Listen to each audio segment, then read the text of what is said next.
Bible మత పుస్తకమా, యేసుక్రీస్తు మత బోధకుడా? ప్రియమైన దేవుని పిల్లలారా, ఈరోజు ప్రత్యేకంగా మన దేశంలో బైబిల్ గురించి చాలామంది తప్పుగా మాట్లాడుతున్నారు. మాట్లాడటమే కాకుండా క్రైస్తవులమైన మన మనోభావాలను గౌరవించకుండా కించపరిచే విధంగా బైబిల్ గురించి చాలా తప్పుగా మాట్లాడుతున్నారు. అంతేకాక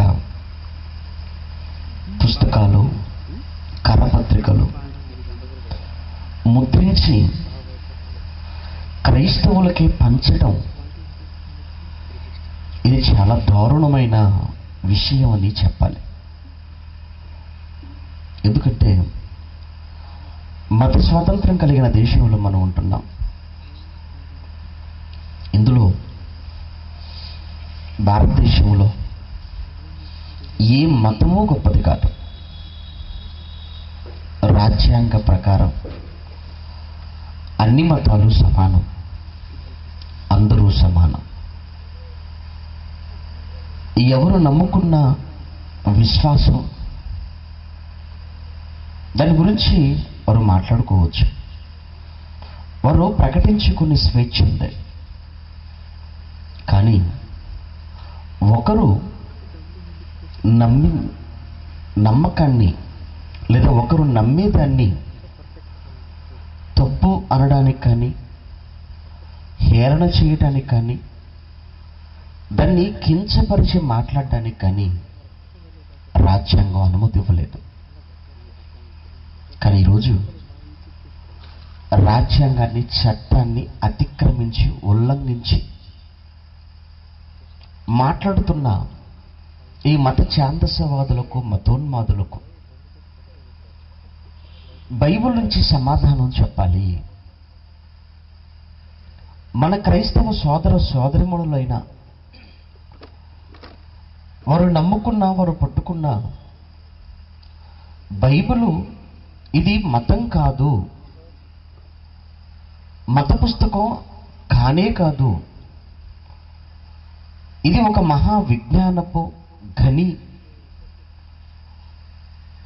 మనిషి బ్రతుకుకు సంబంధించిన పుస్తకం అని వాళ్ళు తెలుసుకోవాలన్నా, మీరు తెలుసుకోవాలన్న ఒక చక్కని ఉద్దేశంతోనే ఈ 3 రోజుల కోసం ఈ అంశాన్ని ఏర్పాటు చేశాం. బైబిల్ శాస్త్రీయ గ్రంథము అని, అనగా శాస్త్రానికి నిలవబడేది. ఈరోజు ప్రపంచంలో ఉన్న శాస్త్రవేత్తలలో ఎక్కువ మంది శాస్త్రవేత్తలు ఒప్పుకున్నది బైబిల్. ఏమండి? ఎక్కువ మంది నమ్ముతున్నది బైబిల్. ఎక్కువ మంది బైబిల్ రైట్ అని ధృవీకరించారు శాస్త్రవేత్తలు. మీరు మర్చిపోకూడదు. ఎందుకంటే బైబిల్లో మూఢనమ్మకాలు అనేవి బైబిల్లో ఏమీ లేవు. నెంబర్ 1. రెండవది ఏంటంటే మతం అనే పిచ్చి, మతోన్మాదం బైబిల్లో ఎక్కడా కూడా ప్రస్తావించలేదు. మీరు అనొచ్చు, ఏముంది బైబిల్లో అన్నప్పుడు, బైబిల్లో మనిషి బ్రతుకును సరిచేసే మాటలే ఉన్నాయి. మనిషి బ్రతుకును మార్చే మాటలు, మనిషిని మనిషిగా, మనిషిలో మానవత్వం, మనిషిలో దైవత్వాన్ని నింపే ఎన్నో ఉన్నతమైన సంగతులు బైబిల్లో ఉన్నాయి. ఏమండి? మీరు వింటారు, చూస్తారు, రేపు ఎల్లుండి కూడా. నిజంగా బైబిల్ ఈరోజు చాలామంది బైబిల్ అనగానే భయపడుతున్నారు. ఎవరు భయపడుతున్నారు అన్నప్పుడు ఈ మత ఛాందసవాదులు భయపడుతున్నారండి బైబిల్ అంటే. ఎందుకంటే బైబిల్ కానీ ఒకవేళ ఎవరి చేతికైనా వెళ్ళిందా, వాళ్ళు చదువుతారు. వాళ్ళు చదివారా, నిజం తెలుసుకుంటారు. వారు నిజం తెలుసుకుంటారా, వాళ్ళు మారుతారు. కనుక వాళ్ళు మారొద్దు అంటే బైబిల్ పంచకూడదు. అందుకే ఈరోజు చూడండి, ఎలాంటి భయంకరమైన పరిస్థితులు ఈ తెలుగు రాష్ట్రాల్లో ఉన్నాయన్నప్పుడు హైదరాబాద్లో జరిగిన సంఘటన జ్ఞాపకం చేశారు.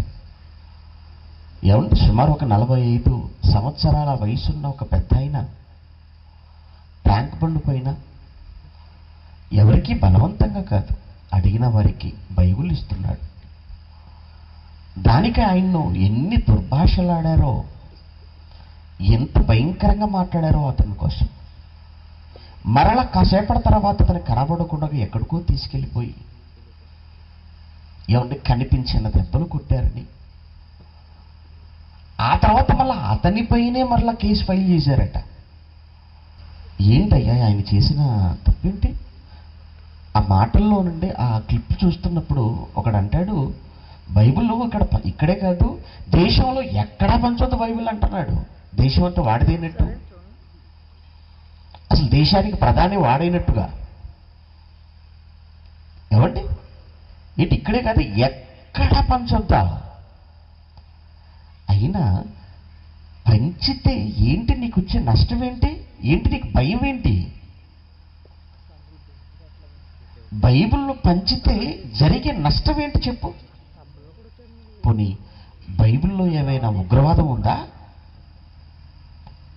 బైబిల్లో ఏమైనా బైబిల్ మనిషిని ఉగ్రవాదిగా మార్చేస్తుందా? ఏమైనా లేదే. అలా అనుకుంటే ఈరోజు ప్రపంచంలో ఒకవేళ బైబిల్ ఈ సమాజాన్ని పాడు చేసేది,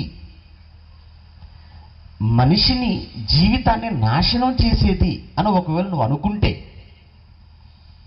ఈరోజు ప్రపంచంలో సర్వే చేయి లేకపోతే నువ్వు ఈరోజు ప్రపంచంలో అత్యధికముగా అమ్ముడయ్యే పుస్తకం ఏదనుకుంటున్నావు? బైబిల్. తెలుసండి, ప్రపంచంలో అత్యధిక మంది చే కొనబడుతున్న గ్రంథం బైబిల్ అండి. అత్యధిక మంది చేత చదవబడుతున్న పుస్తకం బైబిల్. ఏమండి, అనేకమైన భాషల్లో ముద్రించబడిన పుస్తకం బైబిల్. అంటే ఏ పుస్తకం గురించి నువ్వు ప్రశ్న వేసినా అందులో మొదటి స్థానంలో ఉండేది ఏంటంటే బైబిలే. ఇంకోటి చెప్పనా, మొట్టమొదట అచ్చు యంత్రం కనుగొన్న తర్వాత కూడా మొట్టమొదటగా అచ్చు యంత్రం మీద ముద్రించబడిన పుస్తకం కూడా బైబిల్. ఎన్ని రికార్డులు బైబిల్ ఇవి? ఇవన్నీ బైబిల్ రికార్డ్స్ అండి. అర్థమవుతుందా? ఏంటి బైబిల్ రికార్డ్స్ అంటే, మొట్టమొదట ముద్రణ యంత్రం మీద ముద్రించబడిన తొలి పుస్తకం ఏదన్నా బైబిల్. అది మొదటి రికార్డ్ బైబిల్ది. రెండవ రికార్డ్ ఏంటో చెప్పమంటావా? అత్యధిక భాషల్లోకి అనువదింపబడిన పుస్తకం ఏది అంటే ఏం చెప్పాలి? చచ్చినట్టుగా బైబిల్. ఇది 2. మూడోది చెప్పాలా? అత్యధిక మంది చేత చదవబడుతున్న పుస్తకం ఏది? అది బైబిల్. అత్యధిక మంది చేత కొనబడుతున్న పుస్తకం ఏంటి? అది బైబిల్. ఏమనుకుంటున్నారు? అలానే బైబిల్ అత్యధికముగా ఏమంటే ఖర్చు పెట్టి కొన్న పుస్తకం కూడా బైబిలే. అది బిల్ గేట్స్కి దక్కింది. తెలుసా అండి? బిల్ గేట్స్ అండి ప్రపంచ ధనవంతుడు. ఎంత పెట్టుకున్నాడు తెలుసా అండి బైబిల్? ఆయన 135 కోట్ల రూపాయలు పెట్టి నీ చేతిలో ఉన్న బైబిల్ కొనుక్కున్నాడు. నువ్వెంత పెట్టావు దానికి? ఏమండి, అతను 135 కోట్లు. కాకపోతే ఆ బైబిల్ ఏంటంటే జాన్ గూటన్బర్గ్ అచ్చు యంత్రం మీద ముందు 10 కాపీలు ఏమో వేశాడట మొట్టమొదటగా అచ్చు యంత్రం మీద. ఆ వేసినటువంటి ఆ 10 కాపీలు చాలా మంది కొనుక్కున్నారు. 10 కాపీలు పోటీపడి. కొన్ని ఏమో మ్యూజియంలో పెట్టారు. ఆ ఒక్కదాన్ని, ఆ 10 కాపీలలో ఒకటి నాకు కావాలి, అందులో నాకొకటి కావాలి. అయితే ఇది 135 కోట్లు, ఎంతైనా పర్వాలేదని 135 కోట్లు పెట్టి కొన్నాడండి. 135 కోట్లు పెట్టి కొన్న పుస్తకం ఏది ప్రపంచంలో అంటే అక్కడ కూడా మరలా ఏది, అక్కడ కూడా బైబిలే. అంటే ఆల్ టైమ్ రికార్డ్స్ అంటారు కదండి, దీనికన్నమాట బైబిల్. ఏమంటే ఇలాంటి బైబిల్ ప్రక్కన ఏ పుస్తకం నిలవబడగలదో మీరు ఇప్పుడు ఆలోచించండి. ఇక ఏ పుస్తకం బైబిల్ ప్రక్కన నిలవబడగలదు? ప్రపంచంలో అత్యధికముగా కొనబడుతున్న పుస్తకం బైబిల్, అది మొదటి ప్లేస్. రెండవ ప్లేస్లో ఉన్నది హ్యారీ పాటర్ అండి, నవల. అది రెండో ప్లేస్లో ఉంది. ఏమండి అలాంటి బైబిల్ పంచుతుంటే కళ్ళకద్దుకుని తీసుకోవాల్సింది పోయి ఇక్కడ పంచొద్దు, ఇక్కడే కాదు దేశంలోకి ఎక్కడా పంచొద్దు. ఏంటైనా బైబిల్ అంటే భయం, నీకేమైనా మారిపోతావని చదివితే? అంటే అంత బలహీనుడు నువ్వు? ఏమంటే బైబిల్ తీసుకున్నంత మాత్రాన, బైబిల్ చదివినంత మాత్రాన మారిపోతానన్న భయం నీలో ఉంటే నీ విశ్వాసం అంత బలహీనమా? నిజంగా నీ విశ్వాసములో నువ్వు బలవంతుడు అయితే నీకేంటి ప్రాబ్లం? నీ మీద నీకు నమ్మకం లేదా? ఎవరు నీ మీద నీకు నమ్మకం లేదా? ప్రియమైన దేవుని పిల్లలారా, ఈరోజు బైబిల్ పైన ఈ మత ఛాందసవాదులు కత్తి కట్టి, కక్ష కట్టి, అసూయతో ఎలానైనా సరే ఈ బైబిల్ మంచిది కాదు అని బైబిల్ పైన ఏదో ఒక ముద్ర వేసేయాలి. మీ వల్ల కాదది. ఎందుకంటే బైబిల్ ఈరోజు ప్రపంచంలో అనేక మంది శాస్త్రవేత్తలు ఒప్పుకున్నది, అనేకమైన శాస్త్ర నిరూపణలకు నిలవబడిన పుస్తకం, ఎన్నో చరిత్రపరమైన ఆధారాలు కలిగిన పుస్తకం, ఎన్నో ఏమంటే భౌగోళికపరమైన ఆధారాలకు నిలబడిన పుస్తకం. ఏమనుకుంటున్నారు బైబిల్? ఈ రోజు వరకు ప్రజల మధ్య బైబిల్ నిలదొక్కుందంటే ఇన్ని వేల సంవత్సరాలుగా ఏమంటే బైబిల్ అందరి చేతుల్లోకి వెళ్ళిపోయి, ఇందులో సీక్రెట్ ఏముంది బైబిల్లో? మీకు అర్థమవుతుందండి? ఓపెన్ అండి, బైబిల్ అంతా ఓపెన్. ఇందులో నువ్వు చదవకూడనవంటూ ఏమీ లేవు. ఒకవేళ చదవకూడనవి ఏమైనా ఉంటే అవి రహస్యంగా ఉంటాయి. చదవగలిగినవే ఉన్నాయి కనుక అందరి వద్దకు వెళ్ళాయి. మీకు అర్థమవుతుందా? కొంచెం ఆలోచించండి, మీకు అర్థమవుతుంది. బైబిల్ ఇది ప్రజల పుస్తకం, అందుకే ప్రజల్లోకి వెళ్ళిపోయింది. ఇందులో దాచుక సీక్రెట్స్, ఇందులో రహస్యాలంటే ఏమీ లేవు. ఎందుకంటే ఇది దేవుడు వ్రాయించిన పుస్తకం కనుక. ఏమంటే నిజంగా బైబిల్ యొక్క విశిష్టత కోసం మనం మాట్లాడితేనండి ఈ 3 రోజులు సరిపోవండి. బైబిల్ యొక్క విశిష్టత, బైబిల్ యొక్క ఔన్నత్యం, బైబిల్ యొక్క గొప్పతనం కోసం మనం మాట్లాడితే ఏమంటే ఈ 3 రోజులు కాదు, ఇంకా చెప్పాలంటే అసలు మన జీవిత కాలమే సరిపోదు. అంత గొప్పది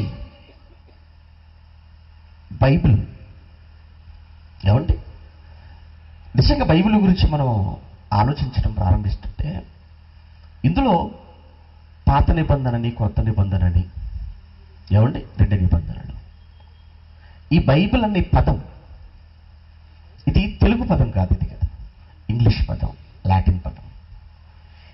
ఈ బైబిల్ అనే పదం ఎక్కడి నుంచి వచ్చింది అన్నప్పుడు ఏమండి గ్రీకు పదం నుంచి తీసుకున్నారు. బిబ్లాస్, ఏమంటే బిబ్లాస్ అనే గ్రీకు పదం నుంచి బైబిల్ అన్న పదం వచ్చింది. ఇంతకీ బిబ్లాస్ అన్న ఈ బైబిల్ అన్న తెలుగులో అర్థం ఏంటంటే పుస్తకముల సముదాయం, కలెక్షన్ ఆఫ్ బుక్స్ అన్నారు ఇంగ్లీష్లో. గ్రంథముల సముదాయం. నిజంగా పుస్తకముల సముదాయం అంటే నిజంగా పుస్తకముల సముదాయమే. ఆదికాండం ఒక పుస్తకం, నిర్గమకాండం ఒక పుస్తకం, లేవియకాండం ఒక పుస్తకం. ఇలా ఎన్ని పుస్తకాలు ఉన్నాయి బైబిల్లో అంటే 66 పుస్తకాలు. ఇలా ఈ 66 పుస్తకాల సముదాయం బైబిల్. 66 పుస్తకాల సముదాయమే బిబ్లాస్, గ్రీక్ వర్డ్. అంటే ఈ 66 పుస్తకాలతో కూడిన ఈ బైబిల్, ఇది ఒకరిచే వ్రాయబడినది కాదు. ఏమండి? లేదా ఇద్దరిచే వ్రాయబడిన పుస్తకము కాదు. ఇది ఎందుకు ఈ రోజుకు ప్రపంచంలో ఉంది, ఎప్పటికీ ఎందుకు ఉంటుంది, ఎందుకు ఇంత ప్రజాదరణ దీనికి, ఎందుకు అనేక మంది దీన్ని చదువుతున్నారు, అనేక మంది ఇది వాస్తవమని ఎందుకు మాట్లాడుతున్నారు అంటే దీనికి బలమైన బేస్, దీనికి ప్రధాన కారణం ఏంటంటే ఇది ఒకరిచే వ్రాయబడిన పుస్తకం కాదు గనుక. ఏమంటే ఒక విషయం మీరు బాగా ఆలోచించండి. ఒక విషయాన్ని ఒకరు చెబితే గొప్ప సంగత? ఏమంటే ఒక విషయాన్ని ఒకరు చెబితే అది విశేషమా? ఒకే విషయాన్ని 100 మంది ఒక్కటిగా చెబితే అది విశేషమా? ఏది గొప్ప మీరు ఆలోచించండి. ఒక విషయాన్ని ఒక్కడుగా చెబితే గొప్ప అవుతుందా? అదే విషయాన్ని ఏమంటే 100 మంది వేరు వేరు వ్యక్తులుగా ఒక్కటిగా చెబితే అది గొప్ప అవుతుందా? మీరు ఆలోచిస్తే ఒకే విషయాన్ని 100 మంది వేరువేరుగా ఉన్నా ఆ 100 మంది ఆ విషయాన్ని ఒక్కటిగా చెప్పినప్పుడు ఆశ్చర్యం కలుగుతుంది ఎవరికైనా. ఏమండి ఎలా సాధ్యమండి ఇది అసలు? వ్రాసిన 40 నుంచి 42 మంది ప్రవక్తలు వేరువేరు కాలాలలో జీవించిన వారు, వేరువేరు ప్రాంతాలలో ఉన్నవారు, వేరువేరు వృత్తులలో ఉన్నవారు, అయినా వీళ్ళంతా ఎలా ఒక్కటిగా చెప్పగలిగారు? ఏమండి అక్కడేనండి బైబిల్ యొక్క గొప్పతనం ఏంటో అక్కడే ఉంది. మీరు ఆలోచించాలి. వేరువేరు కాలాలు, వేరువేరు వృత్తులు, వేరువేరు ప్రదేశాలు, అయినా వాళ్ళు ఒకే విషయాన్ని గురించి వాళ్ళంతా ఒక్కటిగా ఎలా చెప్పగలిగారు అన్నప్పుడు వాళ్ళందరి చేత పలికించింది, వారందరి చేత వ్రాయించింది ఒక్కడు. ఎవరా ఒక్కరు అన్నప్పుడు ఆయనే పరిశుద్ధాత్మ దేవుడు. అంటే వ్రాసిన వారు వేరు కావచ్చు కానీ వారి చేత వ్రాయించింది ఒక్కడే. ఏమండి? పేతురు గారి పత్రిక, అపోస్తలుడైన పేతురు గారు తను రాసిన 2వ పత్రిక 1వ అధ్యాయంలో, పేతురు గారు రాసిన 2వ పత్రిక 1వ అధ్యాయం 21వ వచనం, ఏలయనగా ప్రవచనము ఎప్పుడునూ మనుషుని ఇచ్ఛను బట్టి కలగలేదు. ఏమండి? మనుషుని ఇచ్ఛను బట్టి కలగలేదు అన్నాడు. లేఖనము ఎప్పుడు మనుషుని ఇచ్ఛను బట్టి కలగలేదు. 21 తన ఊహను బట్టి చెప్పుట వలన లేఖనములలో ఏ ప్రవచనము పుట్టదని మొదట మీరు గ్రహించుకొనవలెను. ఏలయనగా ప్రవచనము ఎప్పుడునూ మనుషుని ఇచ్ఛను బట్టి కలగలేదు గాని మనుషులు పరిశుద్ధాత్మ వలన ప్రేరేపింపబడిన వారై దేవుని మూలముగా పలికిరి. ఏమండి? వ్రాసిన వీళ్ళందరి చేత పలికించింది, వ్రాయించింది ఒక్కడే, ఆయనే పరిశుద్ధాత్మ దేవుడు. అందుకే బైబిల్ ఒక్కటిగా ఒక విషయాన్ని గురించి అంత ఒక్కటిగా ఎలా చెప్పగలిగారు అని అంటే వాళ్ళందరి చేత వ్రాయించింది ఒకే ఒక్క దేవుడు కనుక. అందుకే బైబిల్, ఏమండి? అందుకే బైబిల్ ఒక్కటిగా ఉంది. అందుకే బైబిల్ ఈ రోజు వరకు ఈ ప్రపంచంలో, ఏమండి, ఈ ప్రపంచ మనుషులకు అందుబాటులో ఉంది. లేదు అంటే ఎప్పుడో అనేకమైన పుస్తకాలు ఎలా మట్టిలో కలిసిపోయాయో, కాలగర్భంలో కలిపేశారో, ఈ బైబిల్ను కూడా ఎప్పుడో కాలగర్భంలో కలిపేసేవారు. ఎందరో ప్రయత్నాలు కూడా చేశారు చరిత్రలో. అందులో ఎందరో రాజులున్నారు, చక్రవర్తులు ఉన్నారు. ఏమంటే బైబిల్లో ద్వేషించిన వాళ్ళు, బైబిల్లో తగలబెట్టాలనుకున్నవారు, కాల్చేసేయాలనుకున్న వాళ్ళు, కానీ వాళ్ళు పోయారు, బైబిల్ మాత్రం నిలిచిపోయింది. బైబిల్ సమాధి చేయాలనుకున్న వాళ్ళంతా సమాధి అయిపోయారు తప్ప బైబిల్ మాత్రం ఈ రోజు వరకు సజీవముగా ఉంది. అంటే మీరు ఆలోచించండి, దీని వెనకాల దేవుడు లేడని మీరు ఎలా అనుకోగలరు? ఏమంటే దేవుని పుస్తకం కాదని మీరు ఎలా మాట్లాడగలరంటారు చెప్పండి ఇప్పుడు? అందుకే కాలాలు వేరు వేరు కాలాలలో ఉన్నారు. మోషే గారి కాలం వేరు, దావీదు గారి కాలం వేరు. దావీదు గారి కాలం వేరు, దానియేలు గారి కాలం వేరు. దానియేలు గారి కాలం వేరు, ఇర్మియా గారి కాలం వేరు. ఆయన కాలం వేరు, యేషయా గారి కాలం వేరు. యేషయా గారి కాలం వేరు, మీకా గారి కాలం వేరు. పాత నిబంధనలోనే సుమారు 1500 సంవత్సరాల కాలములో రాయబడినది పాత నిబంధన. మొదటి 100 ఏళ్లలో పూర్తయింది కొత్త నిబంధన. అంటే ఈ చేతిలో ఉన్న 66 పుస్తకాలు పూర్తవడానికి పట్టిన కాలం 1600 సంవత్సరాలు. ఏమంటే ఈ 1600 సంవత్సరాల కాలములో వ్రాయబడినది హిబ్రూ భాషలో, గ్రీకు భాషలో.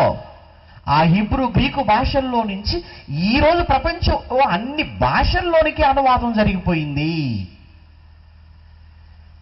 ఆ రోజు వారు వ్రాసినప్పుడు చర్మపు కాగితాల మీద వ్రాసినట్టుగా మనం చదువుకుంటాం బైబిల్లో. చర్మపు కాగితాల మీద వ్రాశారు. ఏమండి, ఒక్కో పుస్తకం ఒక్కో చోట చెట్ల బెరడుల మీద వ్రాశారు, చర్మపు కాగితాల మీద వ్రాశారు. దేవుడు ఆ రోజు ఇచ్చేటప్పుడు రాతి పలకల మీద చెక్కి మరీ ఇచ్చాడు ఆజ్ఞలు.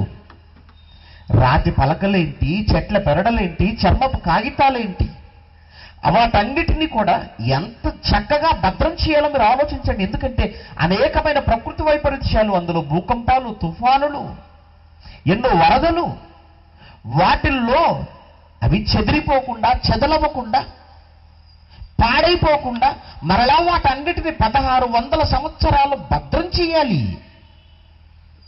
ఏమండి, వీటన్నింటి వెనకాల మీరు ఏం ఆలోచిస్తున్నారు చెప్పండి? మనిషి అనుకుంటే జరిగే పనా ఇది? ఇది మనిషి వల్ల సాధ్యమయ్యే పనా? దేవాది దేవుడు గనుక తన మాటలు గనుక అవన్నీ, తన మాటలు ఆ కాలంలో ఉన్న వారికే కాదు, రాబోతున్న కాలంలో ఉన్న సమస్త మానవాళికి అవసరమని ఆలోచించాడు గనుక ఆ రోజు వ్రాయించాడు, భద్రం చేయించాడు, వ్రాయించాడు, భద్రం చేశాడు.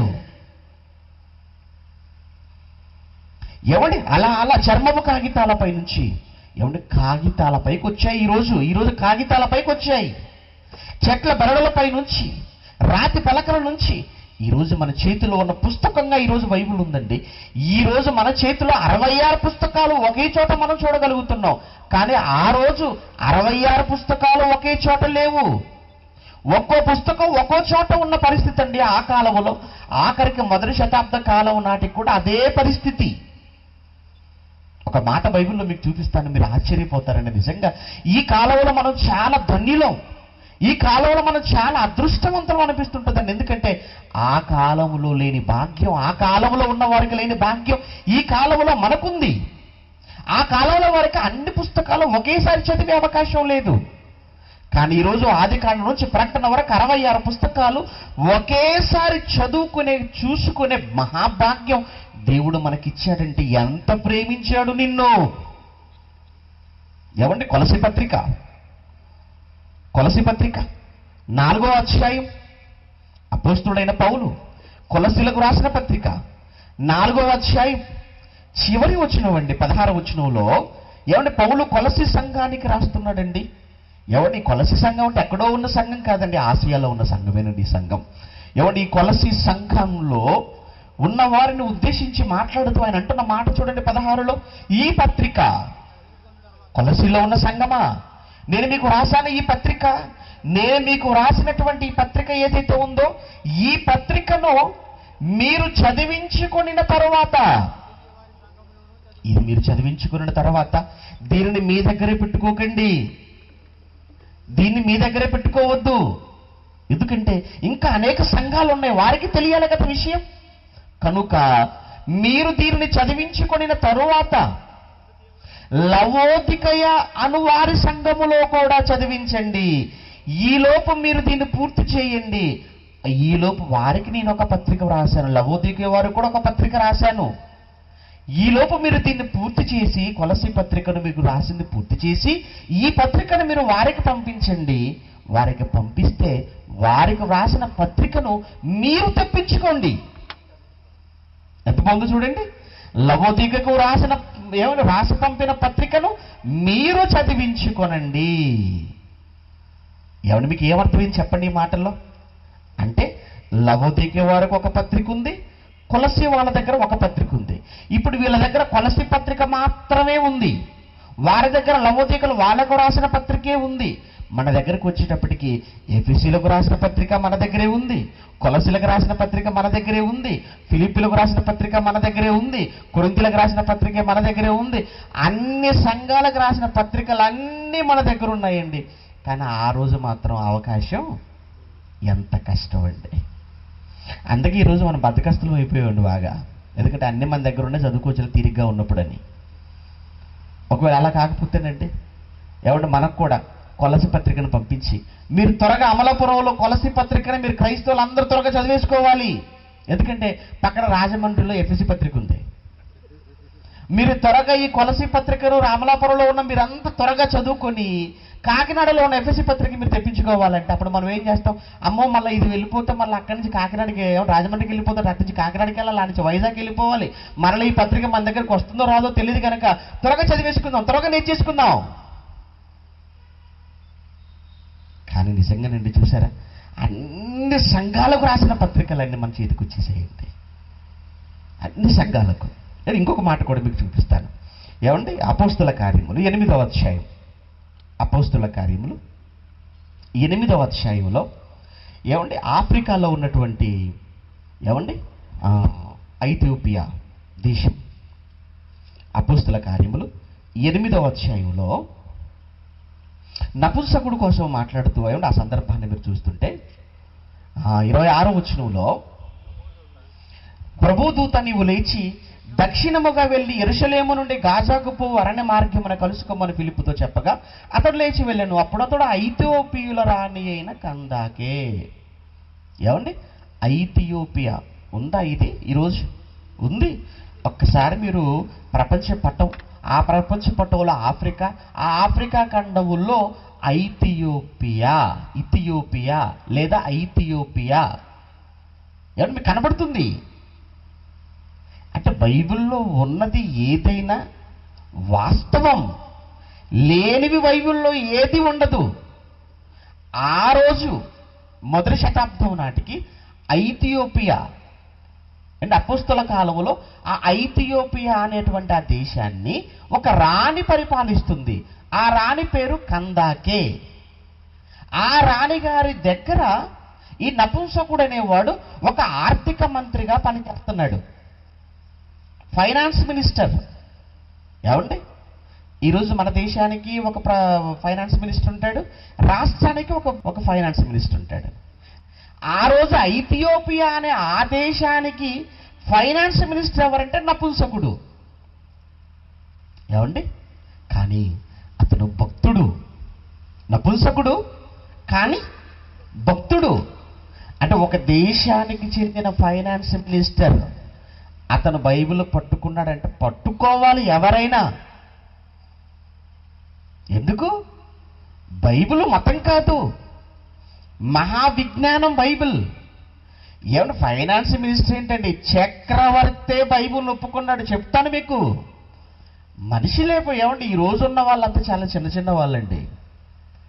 బైబిల్ ఒప్పుకున్న వారిలో మేధావులు ఉన్నారు, చరిత్రకారులు ఉన్నారు, శాస్త్రవేత్తలు ఉన్నారు, నోబెల్ బహుమతి పొందుకున్న శాస్త్రవేత్తలు కూడా ఉన్నారు.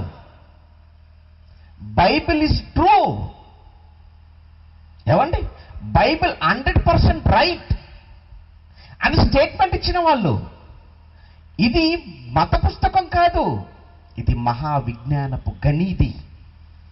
ఏమంటే మీకు సాక్ష్యాలతో మీ ముందు పెడతాను. ఏమంటే ప్రస్తుతానికి మనం చూస్తుంటే ఇక్కడ ఒక ఫైనాన్స్ మినిస్టర్గా ఒక నపుంసకుడు ఎంత భక్తి అంటే, ఎక్కడో ఉన్నటువంటి ఆఫ్రికాలో ఐథియోపియాలో ఉన్న ఆయన రథం ఎక్కి ఎక్కడో ఆసియాలో ఉన్నటువంటి యెరూషలేముకు బయలుదేరాడు. ఇంతకీ ఎందుకయ్యా వెళుతున్నాము అని అంటే, ఏమండి వ్యాపారం కోసం వెళుతున్నాను అంటాం లేదండి, ప్రార్థన కోసం. ఏంటి ప్రార్థన కోసం వెళతారండి ఎవరైనా ఒక ఖండం నుంచి ఇంకో ఖండానికి? ఏమండి ఈ ప్రాంతం నుంచి కువైట్కి వెళ్ళే వాళ్ళు ఉన్నారు, ఈ ప్రాంతం నుంచి దుబాయ్కి వెళ్ళే వాళ్ళు ఉన్నారు, ఈ ప్రాంతం నుంచి సింగపూర్కి వెళ్ళే వాళ్ళు ఉన్నారు. ఏ ఒక్కరినైనా మీరు ఆపి అడగండి ఎందుకు వెళుతున్నారని. వాక్యం కోసం అంటారా? దేవుని కోసం అంటారా? ఏమండి ధనం కోసం అంటారు, దేవుడి కోసం ఎవరు అంటారండి? కానీ ఆ రోజు ఈ ఆర్థిక మంత్రి ఎందుకు వెళ్తున్నాడంటే ప్రార్థన చేసుకొని రావడానికి.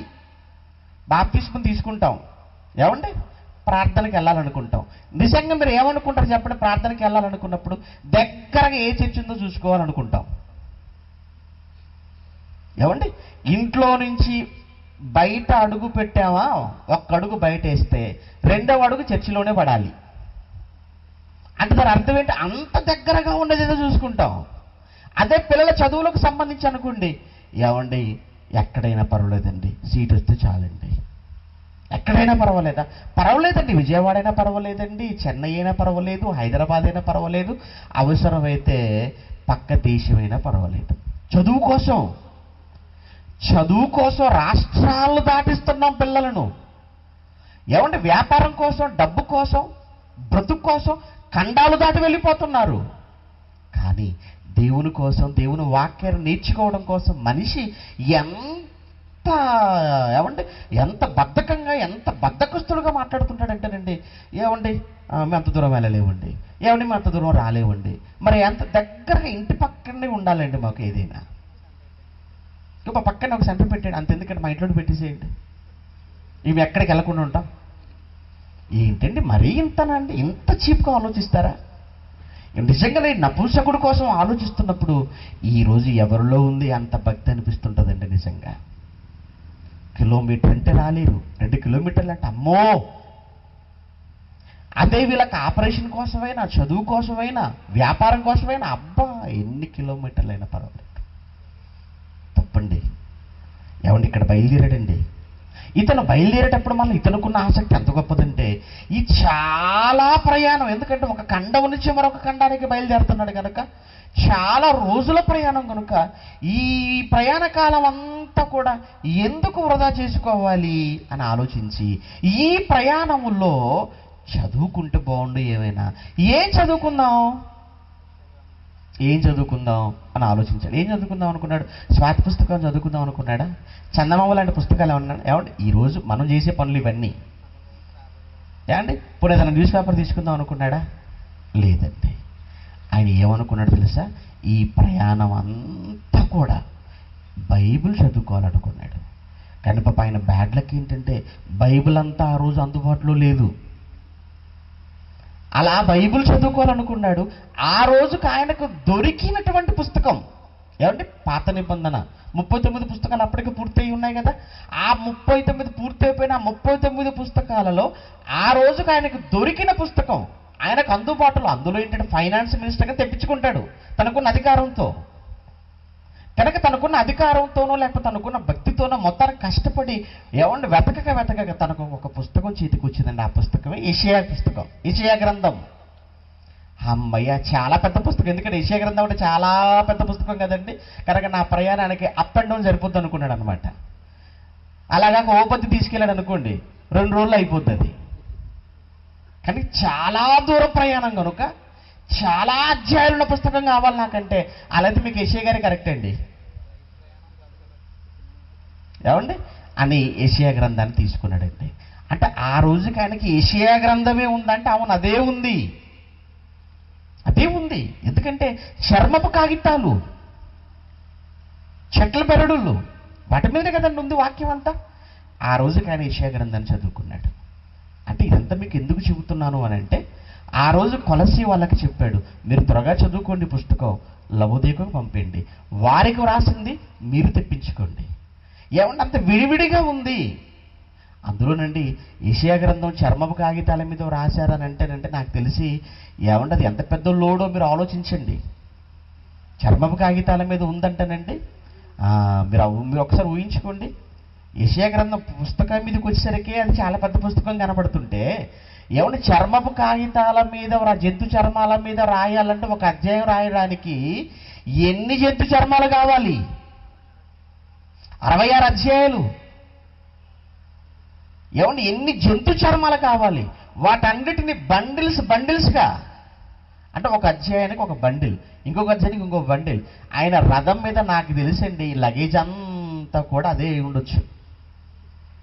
యెషయా గ్రంథం అనగానే ఒక పెద్ద లోడ్ అనమాట. ఇర్మియా గ్రంథం అంటే ఇంకొక లారీ లోడు. ఎందుకు మరి ఆ పుస్తకాలు అలా ఉన్నాయి ఆ రోజు. ఈ రోజుకి ఎంత సింప్లిఫై చేశారండి ఈ రోజుకి. ఏమంటే ఈ రోజుకి మన దగ్గరకు వచ్చినప్పుడు చిన్న పుస్తకం లాగా. ఏ చిన్న పుస్తకం ఏంటంటే ఈ రోజుకి బైబిల్లో ఎంత తగ్గించారో అంతకు తగ్గించేశారండి అసలు. ఒకప్పుడట బ్యాక్ బైబిల్స్ అని ఉండేవటండి, మరి మన కాలానికైతే లేవండి. మరి ఇప్పట్లో మొత్తానికి ప్రారంభంలో అనుకుంటాను.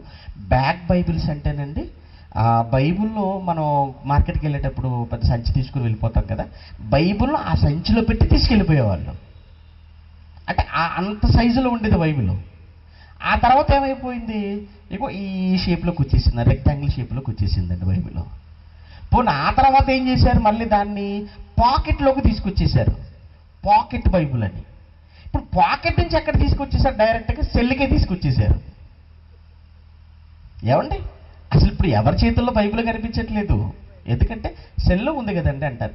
ఈ పట్టుకోవడం కష్టమా? కష్టమండి, లగేజ్ ఎట్టి అందులో బైబిల్ మర్చిపోతాం, కానీ సెల్ అయితే ఎలాగో మర్చిపోం కనుక ఆ బైబిల్ అది సెల్లో వేసుకుంటే అయిపోతుంది కదా. ఏమంటే మనం ఎంత సింప్లిఫై చేసుకుంటూ వచ్చేసాము చూడండి. చర్మపు కాగితాలు ఎక్కడా, బ్యాక్ బైబిల్స్ ఎక్కడా, ఏమండి ఆ తర్వాత ఏమండి ఈ రెక్టాంగిల్ షేప్లో నీ బైబిల్ ఎక్కడ, దీర్ఘచతురస్రాకారంలో బైబిల్ ఎక్కడా, ఆ తర్వాత వచ్చేసి పాకెట్ బైబిల్ ఏంటి, ఇప్పుడు సెల్ బైబిల్ ఏంటండి. చాలా చిన్నకి తీసుకొచ్చేసేవాడి బైబిల్లో. పర్వాలేదండి, ఏదైనా నీ బైబిల్లో ఉన్న సారం నీకు అర్థం కావాలి, బైబిల్లో ఉన్న ఎసెన్స్, బైబిల్లో ఉన్నటువంటి ఆ తాత్పర్యం, ఆ భావం నీకు తెలియాలి, అది ప్రాముఖ్యం.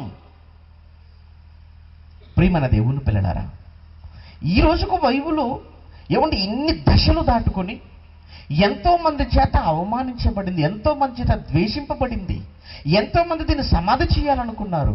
అయినా అంతకంతకు అన్ని భాషల్లో అనేక మంది చేత ఏమండి చదవబడుచు, అత్యధికముగా ప్రింట్ అవుతూ, అత్యధికముగా అమ్ముడవుతూ ఈరోజు ప్రపంచ ప్రజలకు ఈరోజు అందుబాటులోకి వచ్చింది. అలాంటి ఈ బైబిల్లో, ఇంత చరిత్ర కలిగిన ఈ బైబిల్లో ఏమంటే పంచుతే ఎందుకు వద్దని వద్దు అంతే. నీకు ఇష్టం లేకపోతే వదిలేయి, కానీ నువ్వు తీసుకోవడం మానేయి. కానీ ఇవ్వద్దు, పంచొద్దు అని అంటానికి అసలు నువ్వెవరు, హూ ఆర్ యూ? పంచొద్దు, ఇక్కడికి దేశంలోనే పంచొద్దు. ఎందుకంటే ఏముందండి బైబిల్లో, నాకు అర్థం కానిది అదేంటంటే అసలు ఏముందని భయపడుతున్నారు. క్రైస్తవుని చూస్తే చాలు భయపడిపోతున్నారండి అసలు. ఎందుకు? నిజంగా నువ్వు బలవంతుడు అయితే, నువ్వు స్థిరుడు అయితే ఎవరు చెప్పినా నువ్వు మారవు. అంటే క్రైస్తవుడు నోరు తెరిస్తే భయమా? భయం అండి. ఒక మాట చూపిస్తానండి మీకు, నిజంగా ఆనందపడిపోతారు. అపోస్తుల కార్యములు ఏమంటే పౌలు గారిని అరెస్ట్ చేశారు. పౌలు గారిని అరెస్ట్ చేసిన తర్వాత చివరగా అతని అగ్రిప్ప రాజు ముందు నిలవబెట్టారండి. ఏమండి అగ్రిప్ప ఆ రోజు రోమా ప్రభుత్వంలో ఏమంటే అగ్రిప్ప రాజు యొద్ద పౌలు గారు నిలవబెట్టారు నేరస్తుడిగా. అప్పుడు ఏమంటే అగ్రిప్ప రాజుతో పౌలు గారు మాట్లాడుతున్నారండి. అగ్రిప్ప రాజుతో పౌలు గారు మాట్లాడుతున్నారు. ఏం మాట్లాడుతున్నారు చూడండి, 27వ వచనం, అపోస్తుల కార్యములు 26వ అధ్యాయం 27వ వచనంలో, అగ్రిప్ప రాజా, పౌలు గారండి ఎంత తెలివిగా మాట్లాడుతాం చూడండి అగ్రిప్ప రాజుతో. అగ్రిప్ప రాజా, తమరు ప్రవక్తలను నమ్ముచున్నారా? అగ్రిప్ప రాజా, తమరు ప్రవక్తలను నమ్ముతున్నారా? సైలెంట్ అయిపోయాడు. ఏమండి ఎవరు? అగ్రిప్ప. ఎందుకంటే పౌలు మాట్లాడుతుంది అక్కడ. అవునన్నా కాదన్నా చాలా ప్రాబ్లం ఆయనతో తెలుసు ఆయనకు, అందుకే సైలెంట్ అయిపోయాడు. వెంటనే పౌలు గారే మనం మాట్లాడుతున్నా, నాకు తెలుసు నువ్వు నమ్ముతున్నావని అంటున్నాడు పౌలు గారు. నమ్ముచున్నారా? నమ్ముచున్నారని నేను ఎరుగుదును అన్న వెంటనే అగ్రిప్ప నోటి నుంచి వచ్చిన సమాధానం చూడండి. అందుకు అగ్రిప్ప, ఇంత సులభముగా నన్ను క్రైస్తవుని చేయి చూచుచున్నావా పౌలు? ఎంత సులువుగా నన్ను మార్చేద్దాం అనుకుంటున్నావా? ఇది అంత ఈజీ అండి? అంత ఈజీయా? ఒక రాజు భయపడిపోతున్నాడండి పౌలు గారితో మాట్లాడడానికి. ఎందుకంటే పౌలు గారితో మాట్లాడితే ఇంకొక మాట పౌలు నువ్వు మాట్లాడావా, ఇక నీ దగ్గరికి వచ్చి నాకు బాప్తిసం ఇచ్చేయమంటాను. ఏంటి ఇంత సులభముగా నన్ను క్రైస్తవుని చేయి చూచుచున్నావా? అందుకే క్రైస్తవుడు అంటే ఎందుకు అంత భయం? క్రైస్తవుడు అంటే సత్యం. ఏమండి? క్రైస్తవుడు అంటే సత్యం అండి. క్రైస్తవుడు అంటే క్రీస్తును ధరించుకున్నవాడు. క్రైస్తవుడు అంటే క్రీస్తును ధరించుకున్నవాడు. క్రీస్తు అంటే ఏంటి? సత్యం. క్రీస్తు అన్న మాట తెలుసు కదా, నేనే మార్గం, నేనే సత్యం, నేనే జీవం. అంటే క్రీస్తు అన్న మాటకు సత్యం. అంటే క్రైస్తవుడు నోరు తెరిచి మాట్లాడా సత్యం. సత్యం మాట్లాడతాడు. సత్యం మాట్లాడితే ఒప్పుకోక తప్పదు. ఒప్పుకుంటే బాప్తిసం అడగాలి. అందుకే ఏమంటున్నారు? మీరు మాట్లాడకూడదు క్రైస్తవులు, మీరు కరపత్రికలు ఇవ్వకూడదు, మీరు బైబిల్ పంచకూడదు. ఎందుకు? మీరు కరపత్రికలు ఇచ్చారా, మీరు మాట్లాడారా, మీరు బైబిల్ పంచారా? మేమంతా మారిపోవాల్సి వస్తుంది కనుక మేము మారం. అదే కదా జరుగుతుంది ఇప్పుడు. ప్రియమైన దేవుని పిల్లలారా, అయినా ఏమంటే క్రైస్తవ్యం మతం అని ఎవరన్నారయ్యా? బైబిల్ మతం కాదే. బైబిల్ ఎప్పుడూ కూడా ఒక మతాన్ని బోధించలేదు. ఏమండి? దేవుడు ఎప్పుడూ కూడా మనిషి యొక్క మనస్సును టార్గెట్ చేశాడు తప్ప మనిషి మనస్సు కోసం దేవుడు మాట్లాడాడు. ఎందుకు మనిషి యొక్క మనస్సు కోసం దేవుడు మాట్లాడాడు అన్నప్పుడు మనసు బాగోలేదు. దేవుడు చూశాడు. అందరిని చూశాడు. నేను కన్న పిల్లలు భూమి మీద ఎలా ఉన్నారు చూద్దాం అనుకున్నాడు. చూసేటప్పటికి ఏది చెడిపోయిందట? వారి హృదయం యొక్క ఆలోచన. ఆదికాండం. ఏమండి? ఆదికాండం 6వ అధ్యాయం. ఆదికాండం 6వ అధ్యాయం 5వ వచనం. నరుల చెడుతనము భూమి మీద గొప్పదనియు వారి హృదయం యొక్క తలంపులలోని ఊహ అంతయు ఎల్లప్పుడూ కేవలము చెడ్డదని. వారి హృదయము యొక్క తలంపులలోని ఊహ అంతయు ఎల్లప్పుడూ కేవలము చెడ్డదని యెహోవా చూచి. అంటే ఏది చెడిపోయింది? హృదయం. హృదయం చెడిపోయింది. హృదయం అంటే ఏంటి? హృదయం అంటే మీరు చూసుకుంటున్న ఏమంటే గుండె కాదు, మీరు చూసుకుంటున్న లవ్ సింబల్ కాదు. అది హృదయం కాదండి. అదేంటి? అది ఒక పార్ట్, బాడీలో అదొక పార్ట్. అది రక్తాన్ని శుద్ధి చేసి మిగతా అవయవాలన్నింటికి పంపించే ఒక అవయవం. అదంతే. దాన్ని చూసుకొని నువ్వు ఏదో హార్ట్ అనుకుంటున్నావంటే తప్పది. ఏమండి? అంతే కదా. అదొక ఇంజిన్ది, మోటార్. ఏమంటే బావిలో ఉన్న నీళ్ళన్నిటినీ బయటికి తీసుకురావడానికి అది ఎలా పనిచేస్తుందో ఒక మోటార్. నీ ఒంట్లో ఉన్న రక్తాన్ని ఏమంటే ఎప్పటికప్పుడు శుద్ధి చేసుకుంటూ శరీరములు అరికాల మొదలు నడివేతి వరకు అన్ని భాగాలకు అది పంపించాలి. అదే కదండి చేస్తున్నది. అది గుండె, అది కాదు. హృదయం. అది నీ కంటికి కనపడదు. అలానే ఏ స్కానింగ్ మిషన్కి అది దొరకదు. కానీ ఒకటి, నీ ఆలోచనలకు అదే కేంద్రం. నీ ఆలోచనల కేంద్ర స్థానం అది. అది చూశాడు. నువ్వు హృదయంలో ఏదనుకుంటావు అది చేస్తావు. నీ హృదయంలో అనుకున్నది నువ్వు చేసేస్తావు. కనుక ఏదైనా నువ్వు చెయ్యాలంటే ముందు నీ హృదయంలో అనుకోవాలి, నీ మనసులో. కనుక నీ మనసులో ఏదనుకుంటే అదే నువ్వు చేస్తావు. కనుక నీ హృదయాన్ని చూశాడు. హృదయం అంతా పాడైపోయింది. హృదయం పాడైపోయిందంటే వాడు పాడైపోయాడు, పాడు చేసేస్తాడు. కనుక ఇప్పుడు దేని బాగు చేయాలన్నమాట? మూలం. దేని బాగు చేయాలి? హృదయాన్ని బాగు చేయాలి. ఏమండి? ఇర్మీయా గ్రంథం 17వ అధ్యాయం 9వ వచనం. హృదయం. ఇర్మీయా గ్రంథం 17వ అధ్యాయం 9వ వచనం. హృదయం అన్నిటికంటే మోసకరమైనది, అది ఘోరమైన వ్యాధి కలది, దానిని గ్రహింపగలవాడు ఎవడు అన్నాడు. హృదయం అన్నిటికంటే ఘోరమైన వ్యాధి కలది, అది మోసకరమైనది అన్నిటికంటే. అదే కదండి. ఏ మనిషి మనసులో ఏముందో ఎవరికి తెలుసు? మనిషి కనబడతాడు తప్ప మనసు కనబడదు కదా. మనిషితో పాటు మనసు కూడా కనబడితే మనం జాగ్రత్త పడేవాళ్ళం. ఏమండి? కానీ మనిషే కనబడతాడు. ఎలా కనబడతాడు? గొర్రెలా కనబడతాడు. కానీ గొర్రె కాదు, లోపల తొడేలు. మనిషి గొర్రెలా ఉంటాడు, కానీ మనసు ఎలా ఉంది? తొడేళ్ళలా ఉంది. అందుకే అన్నాడు, వారు గొర్రె చర్మమును వేసుకుంటారు, కానీ లోపల వాళ్ళు క్రూరమైన తొడేళ్ళు. ఓ బయటికి మాత్రం భక్తుడు భక్తుడు భక్తుడు భక్తుడు భక్తుడు భక్తుడు భక్తుల్లో ఉంటాడు, కానీ వాడు భక్తుడు కాదు. వాడొక క్రూరుడు.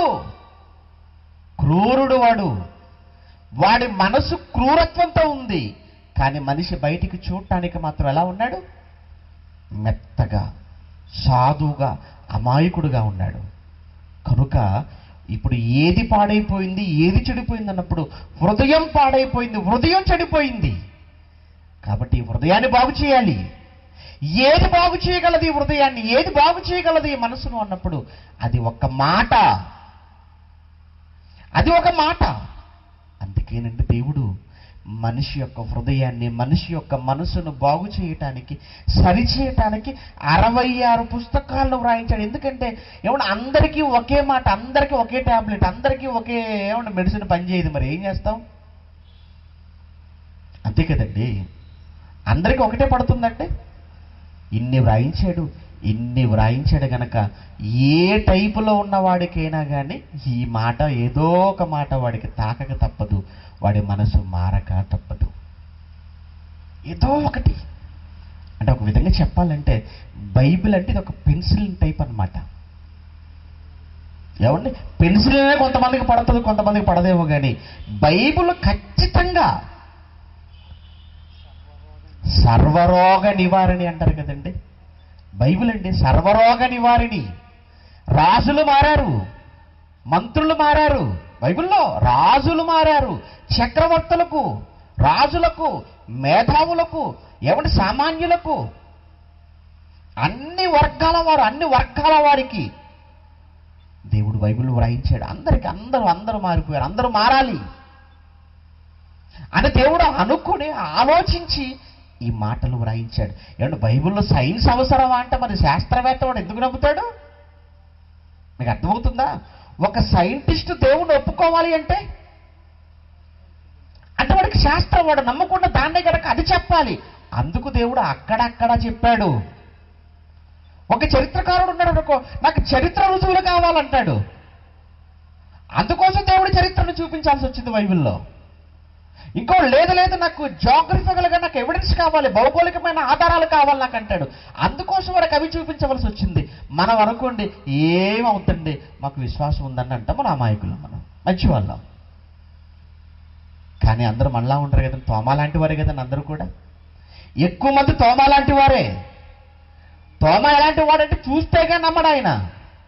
కనుక అలాంటి వారికి కూడా దేవుడు ఈ మాటలు, ఈ పుస్తకంగా దేవుడు రాయించాడు.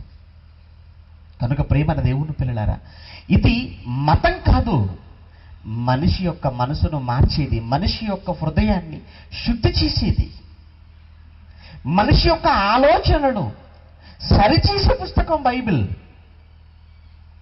ఏమండి, ఇందులో ఒక మతానికి సంబంధించిన మాటలు అస్సలు లేవండి బైబిల్లో. వేరు కాలాలు, వేరు వృత్తులు, వేరు వ్యక్తులు, అసలు ఒకరికొకరికి సంబంధం లేదు. అయినా వాళ్ళంతా ఒక్కటిగా ఎలా వ్రాయగలిగారు అంటే, అసలు బైబిల్ యొక్క కాన్సెప్టే మనిషి మనసు మార్చడం కనుక దేవుడు అందరి చేత ఒకే విధమైనటువంటి సారాంశం వచ్చేటట్లుగా, అందరి చేత ఒకే విధమైన భావం వచ్చేటట్టుగా వ్రాయించాడు. వాళ్ళు ఉపయోగించిన భాష వేరు కావచ్చు, పదాలు వేరు కావచ్చు, కానీ దాంట్లో ఉన్న సారం ఒక్కటే. దేవుని పుస్తకం ఇది, మత పుస్తకం కాదు. బైబిల్ మత పుస్తకం కాదు, బైబిల్ దేవుని పుస్తకం. ఒక మాట మీకు చూపిస్తాను. యెషయా గారు అనగానే మీ అందరికీ తెలుసు. యెషయా గారు అంటే క్రీస్తుకు పూర్వం 700 సంవత్సరాల కాలం అయింది. యెషయా గారు క్రీస్తుకు పూర్వం 700లో ఉన్నాడు. ఎజ్రా గారు, నెహెమ్యా గారు వీళ్ళు ఎప్పుడున్నారు? సుమారు క్రీస్తుకు పూర్వం 444, పోనీ 440 అనుకుందాం. ఆయనేమో 700, యెషయా గారు. వీళ్ళున్నదేమో 440 సంవత్సరం క్రీస్తుకు పూర్వం. అంటే సుమారుగా ఆ యెషయా గారికి, ఎజ్రా, నెహెమ్యా గారికి వీళ్ళ మధ్య ఉన్న కాలం సుమారు 300 సంవత్సరాల గ్యాప్. వీరు ఎవరు తెలియదు. కానీ యెషయా గారు తన గ్రంథంలో ఏవి రాశాడో, ఏమంటే ఎజ్రా నెహెమ్యా గారు కూడా వారి గ్రంథంలో అదే రాశారు. ఏమని వ్రాస్తున్నది ఎజ్రా అయినా వ్రాస్తున్నది నెహెమ్యా అయినా వాళ్ళు ఏమని వ్రాసారంటే, ఇదిగో ఈ గ్రంథం ఇది యెహోవా గ్రంథం, ఇది దేవుని గ్రంథం. యెషయా గ్రంథం 34వ అధ్యాయం 16వ వచనంలో ఏమంటే అందరికీ ఎక్కువగా తెలిసిన మాట. యెషయా గ్రంథం 34వ అధ్యాయం 16వ వచనంలో యెహోవా గ్రంథమును పరిశీలించి మీరు చదువుకోనుడి అన్నాడండి. యెహోవా గ్రంథం ఏమంటే యెషయా గారు కదండి రాస్తున్నారు, రచయిత ఆయన అయితే నా గ్రంథం అని చెప్పుకోవాలి ఆయన, కానీ నాదని చెప్పుకోవటం లేదు. ఆయన ఏమని చెప్తున్నాడు? యెహోవా గ్రంథం, ఇది యెహోవాది, నేను కేవలం వ్రాసేవాణ్ణే, కానీ నా చేత వ్రాయించేది ఎవరు? దేవుడు అయినప్పుడు ఇది ఎవరిది అవుతుంది? పుస్తకం దేవునిది. ఎంత మంచి చూడండి, నిజంగా ఏమంటే ఎంత మంచి చూడండి. సహజంగానండి ఎవరు రాస్తేనండి వాళ్ళ ఫోటో వేసుకుంటారు కదండి పుస్తకం వెనకాల, పుస్తకం ముందు. మీరు చూడండి, ఎవరండి పుస్తకాలు ఉంటాయి కదండి బుక్ స్టాల్లో, ఎవరి పుస్తకం చూడండి ముందు పెద్ద ఫోటో వాళ్ళది. ఏమంటే వాళ్ళ ఫోటో సరిపోదని వాళ్ళ ఫ్యామిలీ అంత వాళ్ళ ఫ్యామిలీ ఫోటోలు. ఇంకా కొంతమంది అయితే అసలు వంశం ఎక్కడి నుంచో అక్కడి నుంచి తీసుకొచ్చేస్తారు అందులోకి. అంటే నేను ఇలా వచ్చాను, ఇగో నేను రాసిన పుస్తకం ఇది బాగుంది.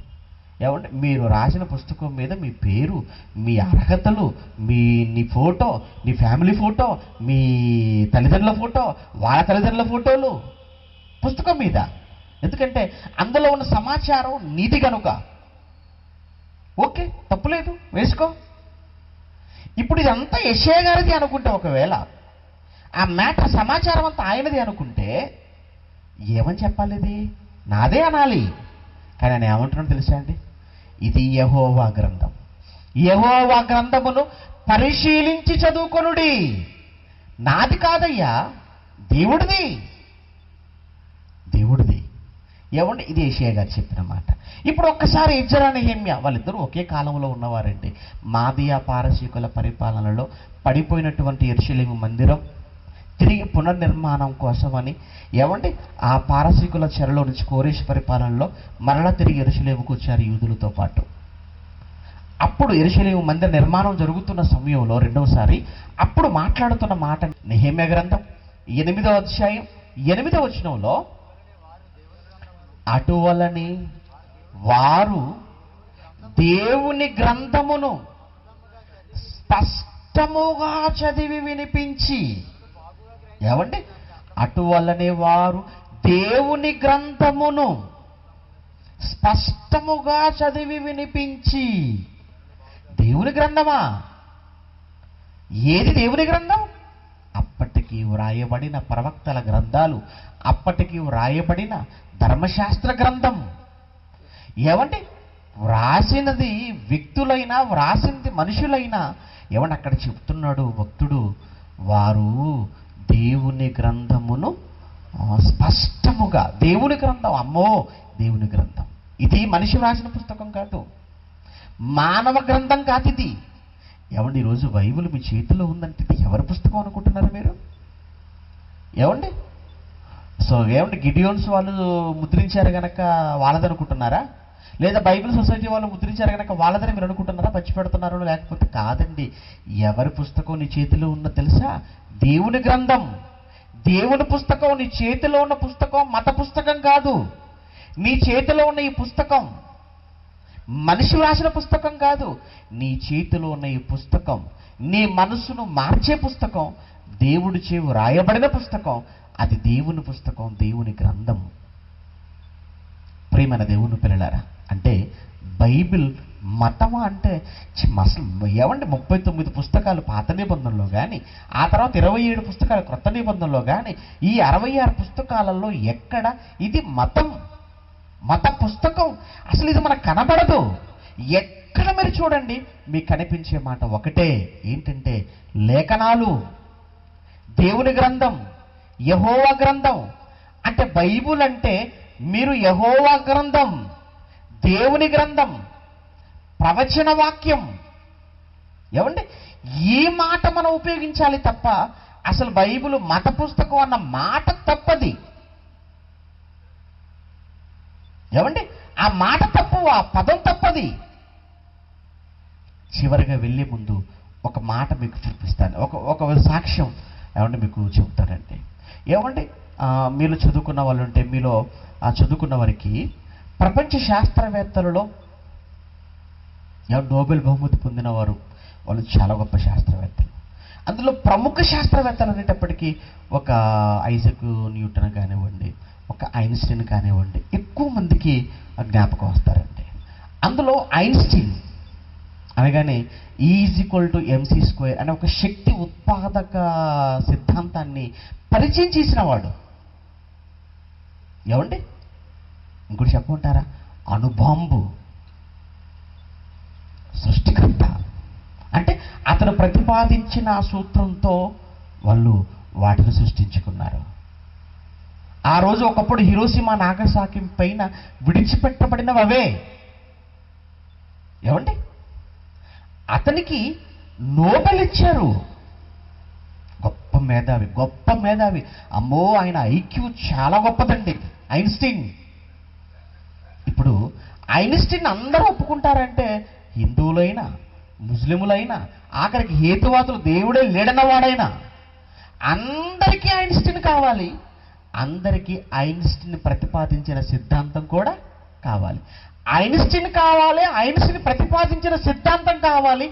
ఐన్స్టీన్కి దండేస్తున్నారు, దండం పెడుతున్నారు. మీరంతా ఐన్స్టీన్కి దండం పెడితే ఐన్స్టీన్ ఎవరికి దండం పెట్టాడు తెలుసా? ఈ బైబిల్కు దండం పెట్టాడు ఐన్స్టీన్. మీరు ఐన్స్టీన్కి దండం పెట్టారు, చేతులెత్తి నమస్కరించారు ఐన్స్టీన్కి. మీరు చేతులెత్తి నమస్కరించిన, నేటికి నమస్కరిస్తున్న ఐన్స్టీన్ ఒకప్పుడు ఈ బైబిల్కు 2 చేతులెత్తి నమస్కరించాడు.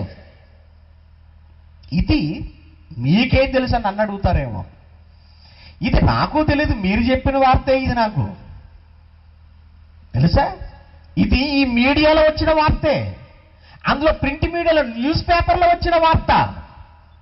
ఏమండి, ఏ వార్త అండి? ఇది చెప్తాను. ఈనాడు, రామోజీరావు గారి పేపర్ అండి మరలా. ఏమండి, ఈనాడు 29 మే 2013, 29 మే 2013. ఏమంటే టైటిల్ ఏంటో తెలుసా? ఐన్స్టీన్ బైబిల్ 41 లక్షలు. ఐన్స్టీన్ బైబిల్ 41 లక్షలు. ప్రముఖ భౌతిక శాస్త్రవేత్త ఐన్స్టీన్ సంతకముతో కూడిన బైబిల్ ఓ వేలంలో 41 లక్షలకు విక్రయమైంది. ఏమంటే ఐన్స్టీన్ సంతకం చేసిన బైబిల్ అండి, అంతే. చాలా మంది ప్రాంతానికి వచ్చినప్పుడు ఏమండి, చాలా మంది పిల్లలు మీటింగ్ అయిపోగానే ఆటోగ్రాఫ్ అనుకుంటూ మా దగ్గరికి వస్తుంటారు మా సంతకాల కోసం. ఏమంటే నోట్బుక్లలో, అలానే చిన్న చిన్న పాకెట్ బుక్స్లలో, అలానే కొంతమంది బైబిల్స్ తీసుకొచ్చి కూడా బైబిల్ పైన ఆటోగ్రాఫ్ తీసుకుంటూ ఉంటారండి. ఏమండి, అలానే ఒకప్పుడు ఐన్స్టీన్ అతను బైబిల్ మీద సంతకం చేశాడు. అతను బైబిలుపై సంతకం చేసిన, ఏమంటే అతను సంతకం చేసిన ఆ బైబిల్ ఏదైతే ఉందో ఆ బైబిల్ను ఈ మధ్యకాలంలో ఏమంటే 2013లో వేలం వేశారట. ఇందులో ఐన్స్టీన్ సంతకం ఉంది కనుక ఈ బైబిల్ను ఎవరు కొంటారు అని వేలం వేస్తే ఒక వ్యక్తి దాన్ని 41 లక్షల రూపాయలు ఇచ్చి కొన్నాడు. ఇందులో ఏముంది విశేషం అనుకుంటారేమో, అసలు విషయం ఉంది అందులో. ఏమండి, అందులో అసలు విషయం ఉంది చూడండి. ఇప్పుడు 1932లో 1932లో ఐన్స్టీన్ కాలం అది. 1932లో ఐన్స్టీన్ ఆయన సతీమణి, అతని భార్య ఓ బైబిలుపై సంతకము చేసి దాన్ని అమెరికాకు చెందిన స్నేహితుడు హరియట్ హామిల్టన్కి ఇచ్చారు. దీన్ని బోన్ హోమ్స్ అనే సంస్థ న్యూయార్క్లో వేలం వేసింది. బైబిల్ను కొనుగోలు చేసిన వారి వివరాలు మాత్రం ఈ సంస్థ వెల్లడించలేదు. కానీ అందులో ఐన్స్టీన్ సంతకం చేసి దాని క్రింద, అతను సంతకం చేసిన క్రింద బైబిల్ గురించి అతను ఒక మాట రాశాడు. అదేంటో ఈనాడులో పడింది. ఇంతకు ఐన్స్టీన్ సంతకం చేసి ఏమన్నాడు బైబిల్ గురించి అనంటే, బైబిల్ విజ్ఞాన సర్వస్వమని, బైబిల్ మత పుస్తకం అని కాదు ఆయన రాసింది. బైబిల్ విజ్ఞాన సర్వస్వమని, దీన్ని చదవడం వలన ఓదార్పు లభిస్తుందని, తరచూ దీన్ని చదవాలని ఐన్స్టీన్ ఆ గ్రంథంలో సూచించారు. కనుక దేవుడు లేడన్న నాస్తిక హేతువాదులారా, మీరు నమ్మిన శాస్త్రవేత్త అయిన ఐన్స్టీన్ మిమ్మల్ని బైబిల్ చదవమన్నాడు, మీరు చదవమంటం లేదు. మీరు ఉదయం లేస్తే ఎవరి పేరైతే చెప్పుకుంటున్నారో, ఎవరికైతే చేతులెత్తి నమస్కారం చేస్తున్నారో, ఎవరి సూత్రాలను అయితే మీరు వాడుకుంటున్నారో ఆయనే చెప్పాడు మీకు ఏంటంటే మీరు తరచూ ఏం చదవాలి. ఇప్పుడు ఆయన మీద మత మార్పు కేసు పెడతారా? పెట్టండి, ఆయన మీద కూడా పెడతారు మీరు. అలాంటి వాళ్ళే మత పిచ్చి. ఏమండి, మేము బైబిల్ చదవండి అంటే మతం మార్చుతున్నారంటే మా మీద పెడుతున్నారు. మరి ఇప్పుడు ఐన్స్టీనే అన్నాడు మీరు తరచూ బైబిల్ చదవండి. మీరు బైబిల్ తరచుగా, అప్పుడప్పుడు అనలేదండి, మరలా అప్పుడప్పుడు అంటే ఏదో పండగప్పుడు, రోగం వచ్చినప్పుడు. కానీ ఆయన అన్నాడు తరచుగా అన్నాడు. అంటే మీరు రెగ్యులర్గా బైబిల్ చదవాలి, మీరు రెగ్యులర్గా బైబిల్ చదవాలి. ఎందుకు? మీరు రెగ్యులర్గా బైబిల్ చదివితే ఇది మతంగా మీకు కనబడదు, ఇది ఒక విజ్ఞాన సర్వస్వం అని మీకు అర్థమవుతుంది. తరచుగా బైబిల్ చదివేవాడికి బైబిల్ ఒక మహావిజ్ఞానపు గని. తప్పు పట్టాలను చదువుకునేవాడికి, అప్పుడప్పుడు చదువుకునేవాడికి ఇది ఒక మత పుస్తకం. ఈరోజు క్రైస్తవుడికి బైబిల్ ప్రామాణికం. ఈరోజు క్రైస్తవుడికి బైబిల్ అంటే పంచ ప్రాణాలు. ఈరోజు బైబిల్ అంటే క్రైస్తవుడు కళ్ళకు అద్దుకుంటాడు. ఎందుకు? తరచూ చదువుతున్నాం కనుక ఇందులో ఉన్న జ్ఞానం ఏంటో, ఇందులో ఉన్న మంచి ఏంటో అది మన మనసుకు తెలుసు, మనకు తెలుసు. కానీ తప్పు పట్టాలని ద్వేషభావంతో, కుట్రతో, కుతంత్రాలతో, కుయుక్తులతో చదవాలనుకుంటున్న నీకు అర్థం కాదని ఐన్స్టీన్ చెప్పాడు, నేను కాదు. ఏమండి, ఐన్స్టీన్ చెప్పాడు. ప్రియమైన దేవుని పిల్లలారా, ఏమంటే ఒక శాస్త్రవేత్త, ప్రముఖ శాస్త్రవేత్తే బైబిల్ గురించి ఇంత ఉన్నతమైన పదాన్ని ఆయన ఉపయోగించాడంటే మీరు ఆలోచించండి. ఇదే కాదు, ఇంకా రేపు ఎల్లుండి ఇంకా బైబిల్ ఎంత గొప్పదో, ఎంత ఉన్నతమైనదో, బైబిల్కున్న చరిత్రపరమైన శాస్త్రపరమైన ఆధారాలు ఏంటో, నిజంగా ఇది మతమా, మహావిజ్ఞానపు గణ